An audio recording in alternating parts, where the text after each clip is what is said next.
Fact number 1। Guys, Mahabharat के युद्ध में कौरव हारने की कगार पर थे और इसीलिए दुर्योधन एक रात भीष्म पितामह के पास आया और कहा कि आप पांडवों को जानबूझकर नहीं मार रहे। ये सुनकर उन्होंने तुरंत 5 सुनहरे तीर उठाकर मंत्र जप करते हुए घोषणा की कि वो कल 5 पांडवों को मार देंगे। लेकिन दुर्योधन को तब भी उनकी बातों पर विश्वास नहीं हुआ।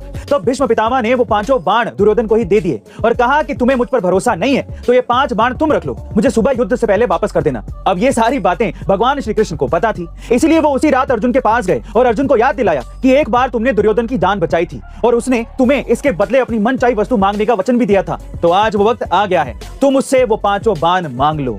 अर्जुन ने वैसा ही किया और दुर्योधन से वो 5 बाण वापस ले लिए। गाइस, इस पर भगवान श्री कृष्ण ने कहा है कि हम शंका करने से शायद उससे होने वाली हानि से तो बच जाते हैं, लेकिन प्राय हम उससे होने वाले लाभ से वंचित रह जाते हैं। Fact number 2।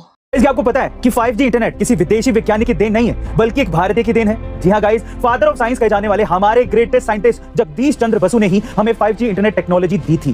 दरअसल जगदीश चंद्र ने 1895 में कलकत्ता के प्रेसिडेंसी कॉलेज की प्रयोगशाला में एक ऐसी वेव की खोज कर ली थी जो 5G जैसी टेक्नोलॉजी को लाने के लिए काफी कामगर थी और इसी वजह से उन्हें साल 1897 में रॉयल इंस्टीट्यूट ऑफ लंदन में डेमोन्स्ट्रेशन के लिए बुलाया भी गया था, जहां उन्होंने साइंस की प्रगति के लिए अपनी इस खोज को पब्लिक डोमेन में ही रखने का डिसीजन लिया था। लेकिन 3 साल के अंदर ही एक इटालियन साइंटिस्ट ने उनकी इस खोज में मामूली से बदलाव करके उसे अपने नाम पर पेटेंट करवा लिया था, जिसके लिए इस साइंटिस्ट को नोबेल प्राइज भी दे दिया गया था। लेकिन 120 साल बाद साल 2012 में जब असली सच सामने आया तो सबको पता चला कि जगदीश चंद्र बसु ने ही इसकी खोज की थी। गाइस, आज हम जगदीश चंद्र जी की इस खोज की वजह से ही 5G टेक्नोलॉजी तक पहुंच पाए हैं। उनके इस योगदान के लिए एक हार्ट तो बनता है।